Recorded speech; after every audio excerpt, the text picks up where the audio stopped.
Hello everyone and welcome to this video. In this video, I'll show you how to use Magic Eraser on Google Photos.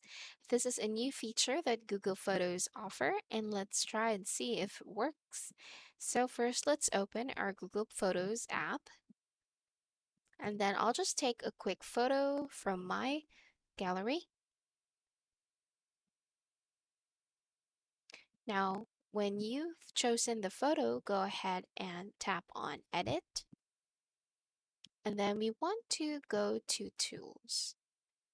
And then as you can see here, we have the magic eraser. So tap on that, give it a few seconds to load. And then you can either make a circle or a brush on something to erase. So on this photo, I want to erase that 9559 there. So let's see if this works. Let me go ahead and draw a circle. And voila! As you can see, it looks great and it works. How about the other side? Awesome. So now I'm ready to download the photo that I used the magic eraser on, but you see that there's an unlock button. That is because Google Photos magic eraser feature is not free.